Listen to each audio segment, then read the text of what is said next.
Sabay kami naligo ni PJ. Habang naliligo kami, sinabi niya sa akin na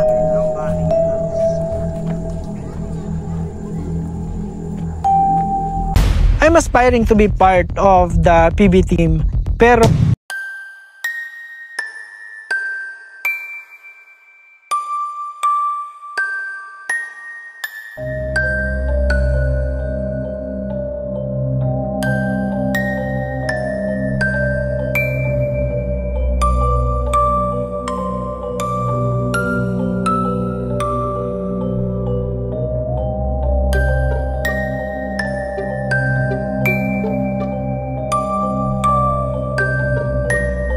grabe yung experience talaga, yung papunta pa lang.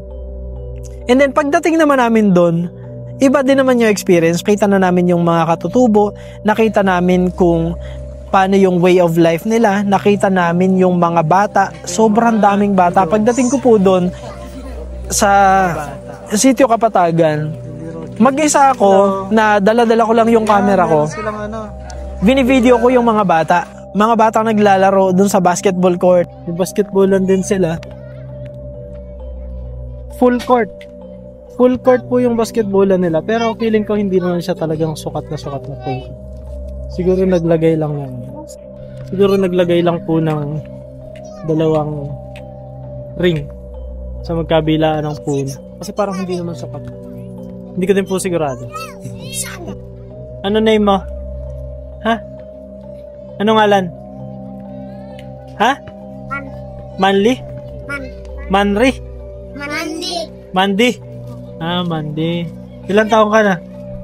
Pila edad? 10. Anong grade? Grado? Anong grado? Grade 3. Basketball court na tingin ko hindi siguro proper yung sukat niya kasi masyadong magkalayo, pero naglagay lang ng dalawang ring doon sa dalawang magkabilang puno na malaking puno. Kaya yun, ang dami-daming mga bata. So sabi ko, hindi naman ganun kadami yung bahay na nadat na namin, pero ganun karami yung mga bata. Pero later on, nalaman ko na yung bahay po pala doon, hindi nangangahulugan na ang isang bahay ay isang pamilya lang. Meron po mga bahay na ilang pamilya ang nakatira at medyo maraming mga bata talaga na nabubuo doon sa mga bahay na yon. Siguro medyo may malungkot na part din doon sa part na yon, sa kung saan meron doon halimbawa isang mag-asawa na 12 yung anak nila supposedly, pero 2 lang yung nabuhay doon sa anak nila. So ibig sabihin, merong challenge siguro doon sa kung paano na-maintain or nasusustain yung life ng mga bata. Ano po? Kasi kung ganun ka liit yung porsyento ng nabuhay doon sa anak, siguro merong challenge na kailangang ma-address. So may marami-rami din, may mga challenges din na nakita ko dun sa way of life nung mga katutubo doon. Siguro isa na rin doon yung kuryente, wala pang kuryente. So talagang pagdating ng gabi, medyo madilim na. Pero meron sila dong isang lugar na merong internet, merong Starlink, na kung saan doon pa ako naghulog ng 20 pesos para doon sa 6-hour na internet. Meron po silang Starlink. Ayan. Nakakonect na po ako. So meron naman ganun, pero yun nga, marami pang ibang challenges kagaya ng siguro sa paliligo. Sabay kami naligo ni PJ. Doon sa labas lang din kasi wala namang proper na paliguan doon sa lugar, ano. At doon kami nagkakwentuhan ng medyo mahaba-haba at mas malalim. Habang naliligo kami, sinabi niya sa akin na, alam mo Jason, masaya ako doon sa buhay na pinili ko. Sabi niya sa akin na ganun. And then parang doon ako mas na touch na parang grabe. Yung isang kaibigan mo na para sabihin niya na sobrang happy siya doon sa buhay na pinili niya, which is yun nga, yung pag-charity, yung pag tulong sa mga katutubo na nung mga oras na yun, parang iniisip ko, grabe no, sa kabila ng mga pinagdaanan namin nung umaga na yun, sa kabila ng hirap ng pagpunta, sa kabila ng pagiging delikado nung daan para lang makarating dun sa lugar na yun, yet, nasabi niya pa rin na masaya siya dun sa buhay na pinili niya. So, ibig sabihin talaga nun na kasi si PJ talaga galing sa puso yung pagtulong. Kaya alam mo na he really means it. At para masabi niya yon sa akin out of the blue na parang iniisip niya na ito yung buhay na meron siya ngayon at happy siya dun sa pinili niyang buhay. So yun, nakaka-touch lang bilang kaibigan na marinig mo yon sa bibig mismo ng kaibigan mo. Kaya nga sabi ko, yung journey kasi namin papunta sa Sitio Kapatagan, hindi simpleng biyahe lang eh. Yung journey ng pagpunta namin doon is a testament ng kung ano ang nasa sa puso ng buong Pugong Biyahero team. Sa pangunguna, of course, ni PJ. Kasi hindi ganun kadali eh. Challenging siya. Sobrang challenging siya.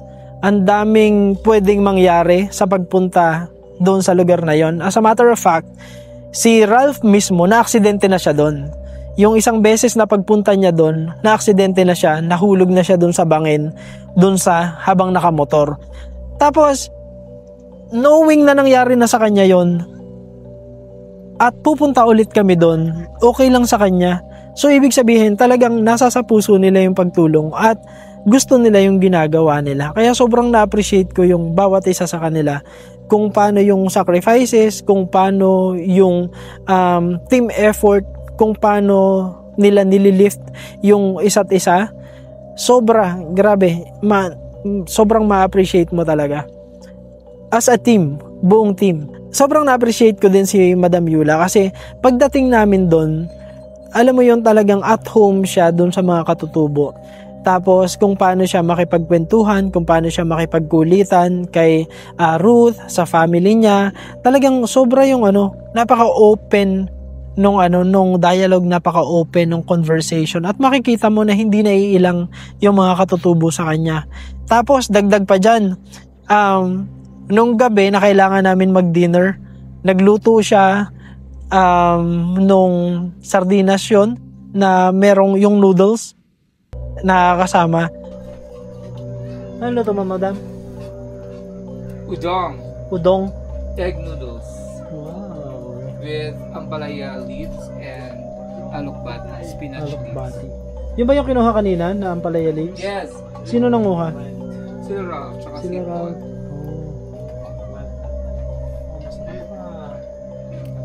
spaghetti bababa. Yan po ang dinner namin Kasi tonight bababa. dito sa Sitio Kapatagan. Ba't pa kayo nakalista? Maligo mo na ito. Maligo mo. So, napaka-masikaso. Para siyang nanay namin na mga nandoon dun sa pag-aasikaso. Dumating na yung gabi, na kailangan na naming matulog. So, natulog kami, nag-tent kami. Yun yung isa sa mga experience na gusto talaga naming maranasan ni JR.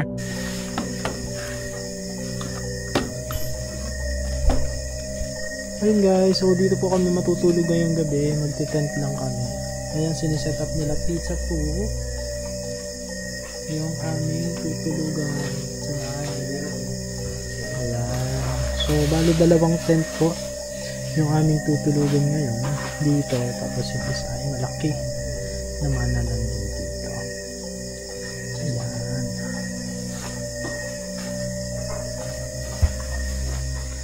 Pero hindi pa po kami nagdi-dinner.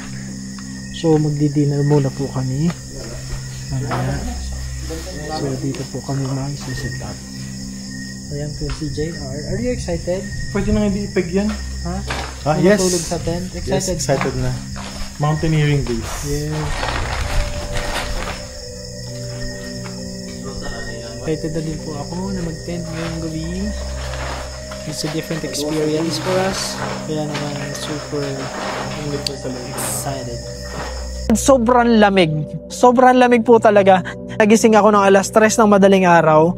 Naka-jacket na ako. May dala akong kumot. Pero nung nagising ako ng alas 3 ng madaling araw, nangangatog talaga ako sa lamig. Nakatulog pa rin naman ako hanggang kinaumagahan. Pero yun, ibang-iba talaga yung experience. And dun sa kung paano naman yung charity na ginawa, dahil ano siya mula hapon pagdating namin, nagsimula na yung charity ni Pugong at inabot yun ng hanggang gabi. Grabe, walang kapaguran.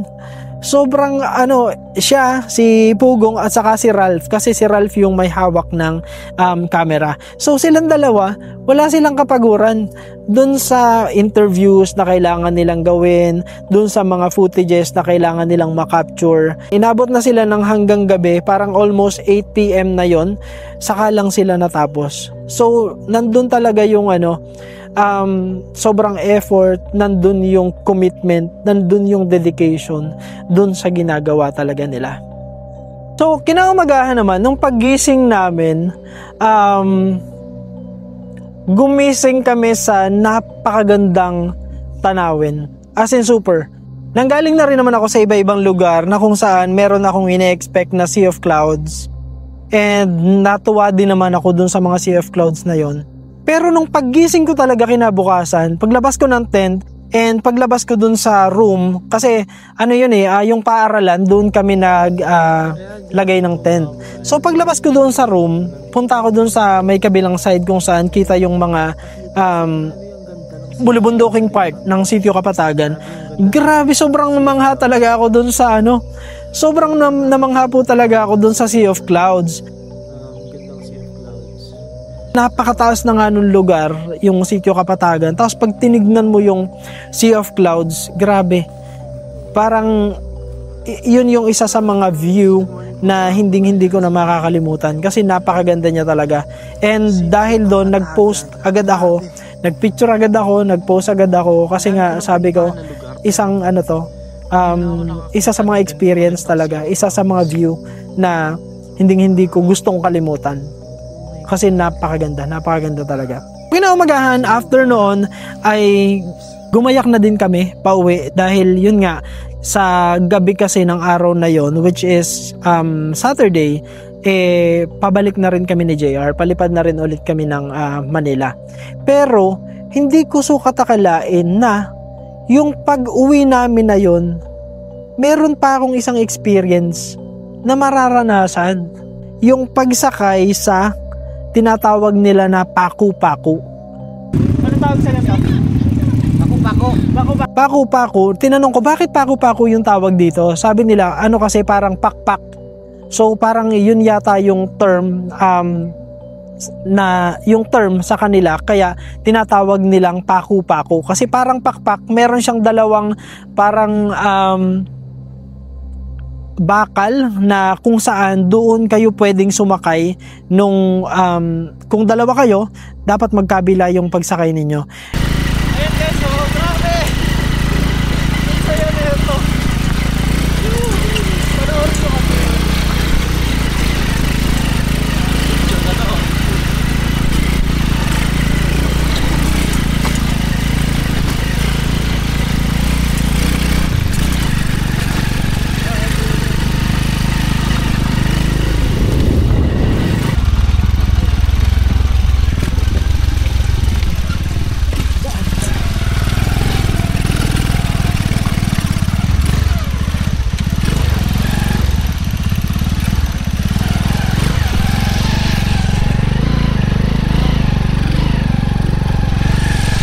Initially, dito ako sumakay sa left. Kasi sabi ko, dito sa left kasi, nandun ako sa side ng mga bundok. Medyo takot kasi ako dito sa right. Kasi nga, yung right, bangin na yun eh. Maraming area doon na kung saan, kung naka-float ka doon sa paku-paku, bangin talaga, literal. Literal na bangin yung nasa sa ilalim mo, nung upuan mo. So, parang sabi ko, dito ako upo. Kaya lang, hindi pala pwede yun kasi mas mabigat sa akin si G, yung kuya ni Ralph, mas mabigat siya sa akin. So, hindi pwedeng siya yung nandito sa side. So, ang ginawa ni kuyang rider, si Ryan ang kanyang pangalan, ang ginawa ni Ryan, pinalipat niya ako. Sabi niya, dito ka sa kabilang side kasi mas magaan ka. Kailangan ko daw lumipat dito sa kabilang side.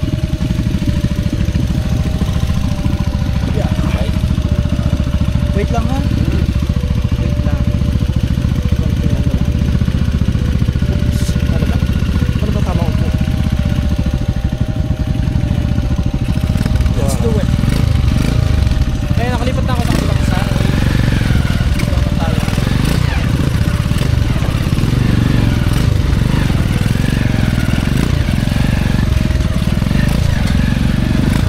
Nandun po sila yung iba nandun sa likod ko.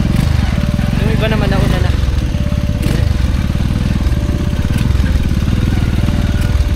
Medyo matagal-tagal na ano po to, na biyahe. Siguro isang oras po kami nakasakay dito.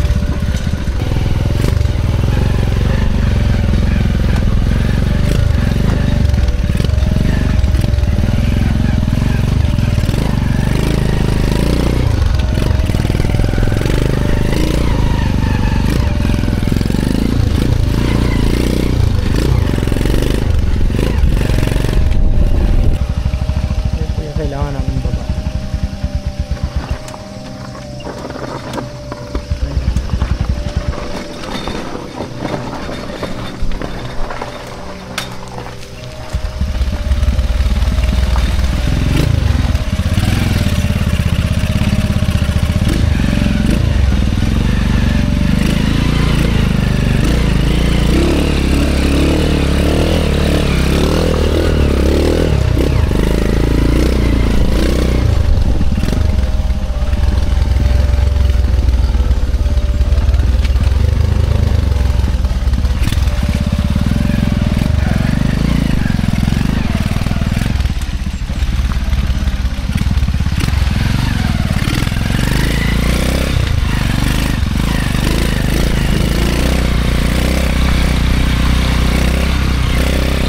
Sobrang galing din noong rider na nasakyan namin, kaya parang nawala na rin yung kaba ko dun sa mga sa latter part nung journey namin pababa. Another experience yun, nasabi ko, grabe, this one is for the books talaga. Hindi siya makakalimutan. First time ko ma-experience, and sabi ko nga, hindi siya, that was my first time, pero hindi ibig sabihin nun na hindi ko na siya gustong maranasan. I still want to experience it siguro sa mga susunod na panahon dahil na-enjoy ko siya. As in, yung total experience, na-enjoy ko siya. So, pagbaba ulit namin dun sa sitio Sandonan. So, nandito na po tayo sa ating iniwan yung sasakyan. Kaya naman, hanggang dito na lamang yung ating experience sa Paco. Siyempre, maraming salamat kay Ryan. Kasi maraming tayo dito na super safe.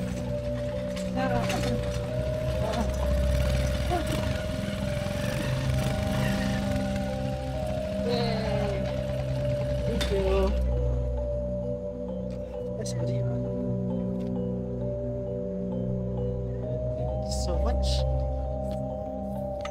Ayan guys, so nakarating na tayo dito, super safe. Kaya naman super thank you sa ating driver.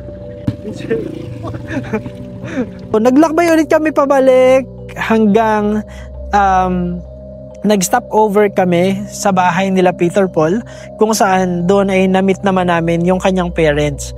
Doon kami nag-lunch. Grabe yung pa-lunch sa amin ng nanay ni Peter Paul. Nanay at tatay ni Peter Paul. Grabe yung pa-lunch sa amin. Nagluto siya ng humba. Tapos, of course, meron ding sinigang na isda kasi nga hindi naman lahat kumakain ng pork. Si tatay ni Peter Paul pala ay mas iyakin. Mas iyakin si tatay ni Peter Paul kesa kay nanay. Si nanay napakakalog, napaka-joker. Tapos na-meet ko rin doon si Unil, yung kaibigan ni Peter Paul na siya ay panday pero nakadamit babae siya. Super funny. Kapag ba kayo siya? Okay lang. Ayun, okay to me. Auto check. Okay lang? Auto check. Oh, wow. Kompleto. Wow. Okay na, makay ko. Super funny, ang galing niyang mag bakla-baklaan. And then after noon, umuwi na rin kami ng PB House na sobrang busog na busog sa experience. Grabe yung experience, nakakataba ng puso yung experience, at masasabi ko talaga na yun yung isa sa mga karanasan na talagang i-cherish mo sa buong buhay mo. Hindi mo gugustuhin na makalimutan, at hindi mo talaga siya makakalimutan eh. Dahil dun sa kakaibang experience, dahil dun sa kakaibang saya na naramdaman mo habang ginagawa yon, dahil dun sa ligaya na naramdaman mo habang pinagmamasdan mo yung isang team na ginagawa yung pagtulong, yung pagcha-charity, at kung paano sila buo bilang isang team. Totoo po yun, yung nakikita nyo po sa video, yung mga kulitan, yung kung paano nagki-care yung isa't isa para sa bawat isa. Totoo po yun. Kasi napaka-solid talaga. Napaka-solid ng Pugong Biyahero team. Kaya naman sabi ko nga, I'm aspiring to be part of the PB team. Pero kung hindi man mangyari yon, ngayon pa lang, sobrang proud na ako na I get to experience kung ano yung kanilang ginagawa. Yung chance pa lang na binigay sa amin to experience yung charity na ginagawa ng buong Pugong Biyahero. Solve ka na doon, panalo ka na doon.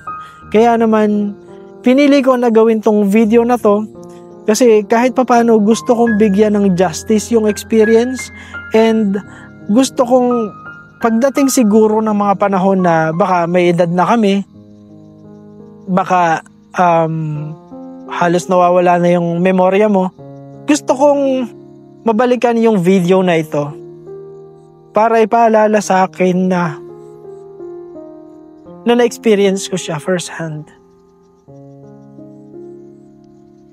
Para ipaalala sa akin na once in my life, nagawa ko siya. Nagawa kong makasama dun sa lugar na yon. Nagawa kong ma-witness yung charity na ginagawa ng Pugong Biyahero team. At nagawa ko na makita kung ano yung kabutihan na meron dun sa buong Pugong Biyahero team. Kaya naman ako sobrang thankful. I'm always grateful for the experience dun sa mga karanasan na naranasan namin dun sa pagpunta namin dun sa Sitio Kapatagan. Sobrang thankful, palagi po akong thankful dun sa mga experience. And of course, yun yung isa sa mga bagay na for the books, hindi mo gugustuhin kalimutan. Isa sa mga bagay na i-cherish mo for a lifetime.